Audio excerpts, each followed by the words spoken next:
अभिनंदन करतो, त्यांना धन्यवाद देतो आणि तुम्ही परवानगी दिल्याबद्दल तुमचे अभिनंदन करतो। तर म्हणजे या अभिनंदनाच्या ठरावामुळे मी सर्व सभागृहातील सदस्यांचे देखील मनापासून आभार मानतो, कृतज्ञता व्यक्त करतो आणि त्यांना धन्यवाद देतो। सभापती महोदय, मी 2.5 वर्ष राज्याचा मुख्यमंत्री म्हणून आम्ही टीम म्हणून काम केलं आणि महायुतीमधील घटक पक्ष म्हणून पक्षाचा देखील भूमिका, पक्षाची भूमिका देखील आणि राज्याचा मुख्यमंत्री म्हणून देखील जे काय काम केलं ते आपल्या समोर आहे आणि त्यामुळे मगाशी अंबादास दानवेजींनी सांगितलं की देहू हा एक आपलं संस्था आहे। त्यांनी हा पुरस्कार देताना जो काही विचार केला किंवा जे काही कामाचं मूल्यमापन केलं असेल हा त्यांचा मोठेपणा आहे आणि म्हणून मला हा मिळालेला पुरस्कार, मी त्याला पात्र आहे की माहित नाही, परंतु हा मिळालेला पुरस्कार हा माझा एकट्याचा नाही आहे।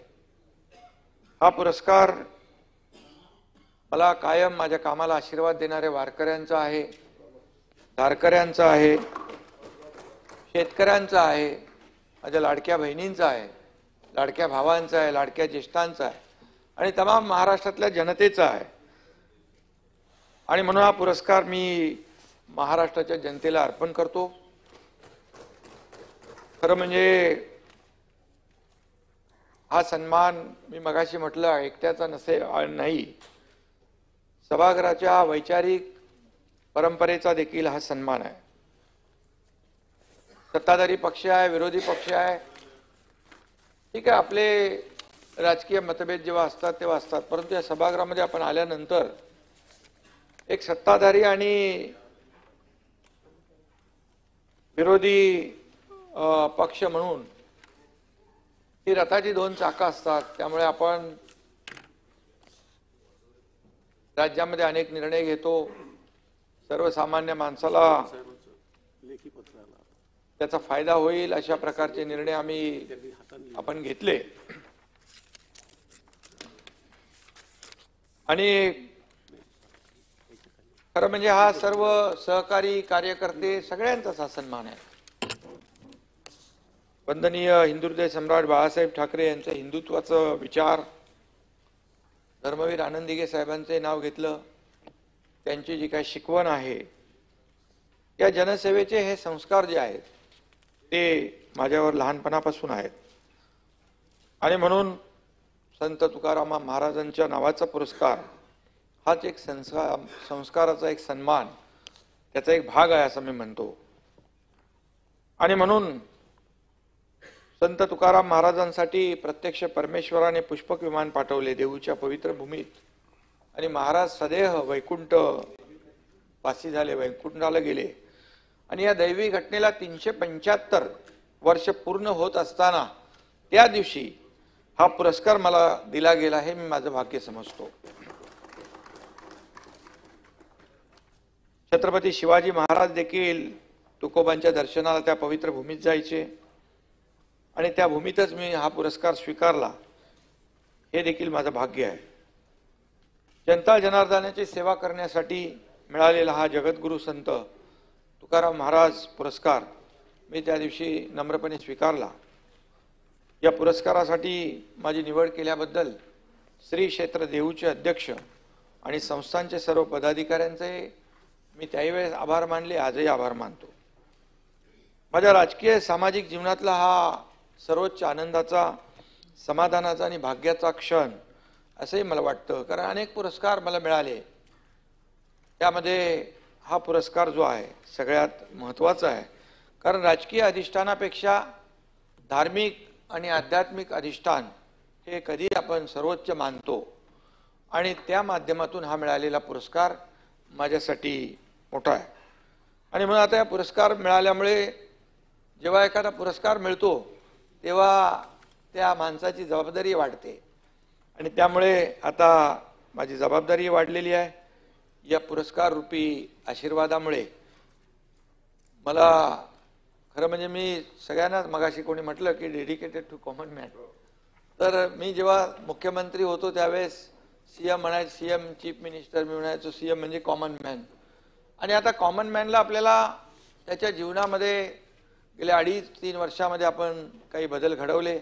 आता या कॉमन मॅनला देखील आणखी आपल्याला सुपरमॅन करायचं असेल, चांगलं त्याच्या जीवनामध्ये आणखी आनंद द्यायचा असेल, तर आपल्याला आणखी चांगलं काम करावं लागेल. आणि यासाठी आपल्या सगळ्यांना बळ मिळो, शक्ती मिळो अशी प्रार्थना करतो. ज्ञानोबा माऊली हा महाराष्ट्राचा श्वास आहे, तर तुकाराम महाराज हा प्रश्वास आहे. आणि एक ज्या ओळी आहेत, भले तरी देऊ कासेची लंगोटी, नाटाळाच्या माती हनुकाठी. तुकाराम महाराजांच्या या ओळी मला खूप आवडतो. नाही, एखाद्याने माया लावली, जीव लावला, विश्वास टाकला, तर त्याला काय सगळंच आपण देतो. पण एखाद्याने गडबडी केली तर त्याला सोटा पण दाखवायला लागतो. त्यामुळे असं मी काठी कधी, तुम्हाला माहित आहे, कधी माझा स्वभाव तुम्हाला माहित आहे, इतके वर्ष आपण पाहत आहे, मी कधी कोणाच्या आडव्यात येत नाही, कोणाला छेडत नाही. कधी कोणी मला काही केलं तर मग मी तर त्यामुळे मी आपला साधा माणूस आहे, साधा कार्यकर्ता आहे आणि कॉमन मॅन आहे. त्यामुळे आज काय राजकीय भाष्य करणं योग्य होणार नाही. तर आज एक वेगळ्या पुरस्काराचा आपण इथं अभिनंदनाचा ठराव आणलेला आहे. त्यामुळे मगाशीच म्हणालो मी, सत्ताधारी आणि विरोधी पक्ष हे दोन्ही रथाची 2 चाकं आहेत. शेवटी आपल्याला काम करायचं असतं राज्यातल्या जनतेसाठी, सर्वसामान्यांसाठी निर्णय घ्यायचे असतात आणि ते घेण्याचा प्रयत्न आपण करतो. काही निर्णय धाडसी असतात, ते घ्यावे लागतात वेळेवर. आणि मी मुद्दाम सांगेन की गेल्या 2.5 वर्षाच्या काळात अनेक निर्णय आपण घेतले, लोकहिताचे निर्णय घेतले, सर्वसामान्यांच्या हिताचे घेतले. आणि म्हणून जे काही सर्वसामान्यांची सुखदुःख तुकोबांच्या अभंगातून प्रकट झाली, त्या सर्वसामान्यांना सभापती महोदय न्याय देणं, त्यांचे दुःख दूर करणं हाच आपला धर्म आहे आणि तोच खरा मानवता धर्म आहे.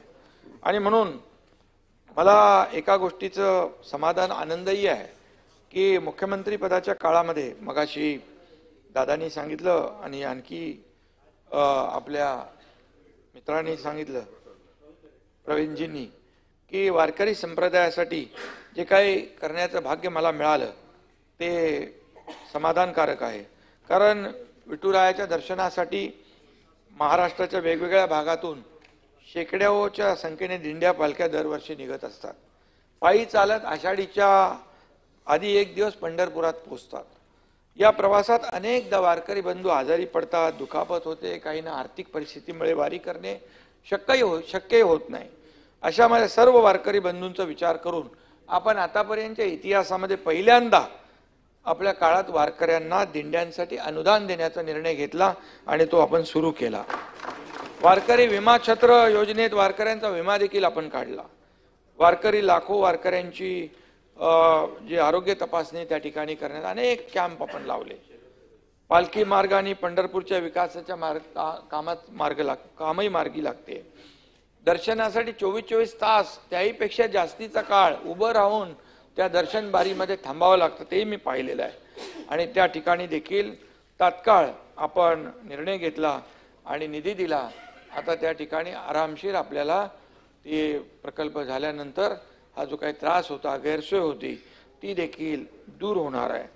आणि म्हणून मी जेव्हा नियोजनाला गेलो बघायला, त्यावेळेस देखील वारकऱ्यांना कुठलीही अडचण होऊ नये, त्रास होऊ नये म्हणून आमच्या सगळ्या गाड्या घोड्या तापा बाजूला ठेवून मी मोटरसायकलवर बसलो आणि मोटरसायकलवरून सगळा फेरफटका मारून अगदी पब्लिक टॉयलेट पासून, तिथली शौचालयापासून, स्नानगृहापासून, सगळे तिथल्या आरोग्याची व्यवस्थापासून, पाण्याची व्यवस्थापासून, थांबायची जागा, हे सगळं जे काही पाहणी आणि त्याचं नियोजन करण्यासाठी ती देखील मी काळजी घेतली. ती काही उपकार नाही आहेत, ते आपलं कर्तव्य म्हणून आपण केलेलं आहे.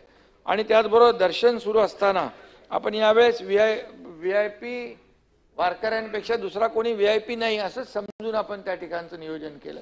पण ज्यावेळेस पूजा सुरू होती त्यावेळेस देखील दर्शन बंद ठेवलं नव्हतं, दर्शन देखील सुरू होतं. आणि त्यामुळे या ठिकाणी अनेक गोष्टी आहेत. आपल्याला जे काय आपण केलेलं आहे, 11वे जे आपले तुकाराम महाराजांचे वंशज शिरीष महाराज मोरे यांचं तिथं फार दुःखद घटना आहे. आपल्याला अगोदर समजली असती तर एक वेगळी घटना असती, परंतु ती आत्महत्येनंतर त्यांच्यावर जे काही त्यांनी लिहून ठेवलं होतं 38 लाख रुपये काहीतरी कर्ज होतं आणि ते त्यांच्या कुटुंबावर होतं. त्यामुळे आपण ते तात्काळ विजय बापू शिवतरे यांना पाठवून ते केलं. शेवटी हे काय सांगायची गोष्ट नाही आहे. माझा स्वभाव आहे शशिकांतजी, या हाताने केलेले या हाताला पण माहीत पडत नसतं. त्यामुळे खरं आपलं सगळ्यांचं ते कर्तव्य आहे. आणि म्हणून मंदिर हे संस्काराचं मुख्य केंद्र आहे. त्यामुळे सभापती महोदय, ब कॅटेगरीतल्या तीर्थक्षेत्र मंदिराचा निधी पूर्वी 2 कोटी होता, तो आपण 5 कोटी केला, कारण तिथे देखील सोयी सुविधा मिळाल्या पाहिजे. आणि वारकऱ्यांसाठी स्वतंत्र महामंडळाची देखील आपण स्थापना केली. आणि म्हणून या ठिकाणी आपण त्यांचे जे काही वारकरी संप्रदायाचे आपल्यावर जे काही उपकार आहेत ते भजन कीर्तन प्रवचन करतात, समाज प्रबोधनाचं काम करतात, लोकांना सन्मार्गाला दिशा चांगली दिशा दाखवण्याचं काम करतात. आणि यांचं आपण जे ऋण आहे ते 7 जन्मी देखील फेडू शकणार नाही, ही वस्तुस्थिती आहे. संत तुकाराम महाराज म्हणतात, शुद्ध बीजापोटी फळे रसाळ गोमटी. आणि त्यामुळे महायुतीच्या सरकारच्या विचारांचे बीज शुद्ध आहे आणि तुम्ही देखील आपल्या विकासाच्या वारीमध्ये सगळ्यांनी सामील झालं पाहिजे. आणि हेच माझी भावना आहे. आणि त्यामुळे मी मुद्दाम या ठिकाणी आदरणीय प्रधानमंत्री मोदी साहेबांचे नाव घेईन. त्यांच्या स्वप्नातली भारताची विकासाची जी काय गोमटी फळं आहेत, ती जी काय राज्याला आपल्या जे काय केंद्र सरकारकडून तिकडूनही आपल्याला मदत मिळते. कारण शेवटी राज्य सरकार काय, आम्ही आमच्यासाठी काय मागत नाही, या राज्याच्या विकासासाठी मागतोय, या राज्याला प्रगतीपथाकडे नेण्यासाठी मागतो. म्हणून आपण काही योजना ज्या केंद्राच्या आपल्या शेतकऱ्यांसाठी, लाडक्या बहिणींसाठी, आपल्या लखपती दीदींसाठी अनेक योजना ज्या आहेत, आज खूप मोठ्या प्रमाणावर या राज्यातल्या गरिबीतून अनेक लोकांना वरती काढण्याचं काम, 35 कोटी लोकांना गरिबीतून गरिबी दारिद्र्य रेषेच्या वर आणण्याचं कामही केलं. शेवटी हे समाजसेवा आहे. आणि त्यामुळे हा पुरस्कार जो आहे सभापती महोदय, मला कोणत्याही पदापेक्षा खूप मोठा आहे, हे मी या ठिकाणी नम्रपणे सांगू इच्छितो. आणि विठ्ठलाच्या चरणी एवढीच प्रार्थना करतो की या पुरस्काराचा सन्मान राखण्यासाठी बळ आशीर्वाद आम्हाला सगळ्यांना प्राप्त होऊ दे. वारकरी संप्रदायाच्या सेवेसाठी आपण सगळे कटिबद्ध आहोत आणि सदैव कटिबद्ध राहू अशी ग्वाही या ठिकाणी देतो. आणि माझ्या हातून अधिकाधिक सेवा जनसेवा घडत राहो. आणि आजवर जसं तुमचं